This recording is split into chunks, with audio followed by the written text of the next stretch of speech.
Ben birilerini çekiştirmemenin çaresini şöyle buldum. Çaresini yani. Birilerini rencide etme, kırmanın çaresini nasıl bulacağız bilemiyorum. Bu da ben bir hassas, böyle eserli, teperli bir insan için, çok duyarlı bir insan için çok zordur. Fakat hani bir dolaylı yoldan bile olsa, mesela aklımdan geçti bir tanesi, diyelim aklımdan geçti, diyelim falan bey yüzüme bakıyordu. Ben konuşurken, böyle ciddi bir meseleyi konuşurken bazı arkadaşlar yüzüme böyle alık alık baktılar yani.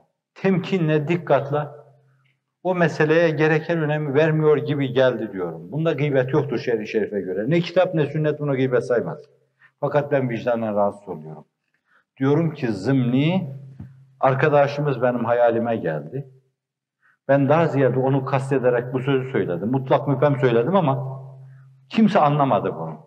Fakat ben düşüncemi kirlettim. Yolunu şöyle buldum. Yanıma gelince diyorum ki, doktor bey demin bir şey söyledim, ben aklımdan sen geçtin. Hakkını helal et bana diyorum. Yolunu böyle buldum ben bu mesele. Ne kadar insan içinde demişse mümkün mertebe onu o kadar insan içinde söylemeye çalışıyorum.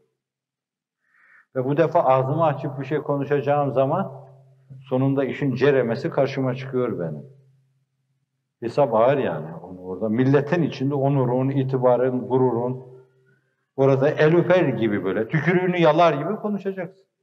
Bir de yakışıksız bir şey demişsen şayet tam deşifre etmen lazım. Kıvır zıvır insan diyeceksin onu.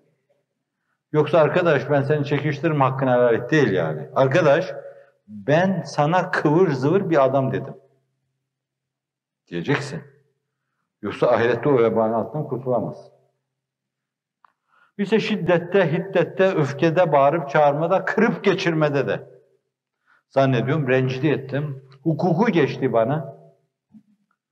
Daha sonra hakkım bana helal et gibi bir riski göğüslemeye karar verelim.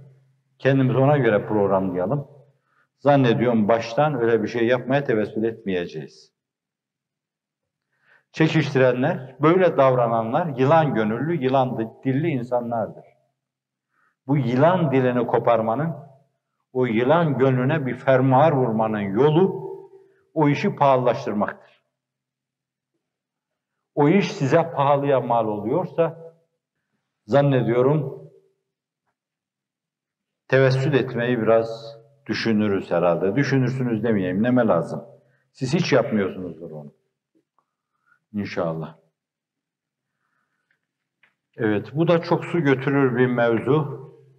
Uhuvvet risalelerini, İhlas risalelerini müteala etmeyi dikkatlerinize arz edip o hususta noktalayayım.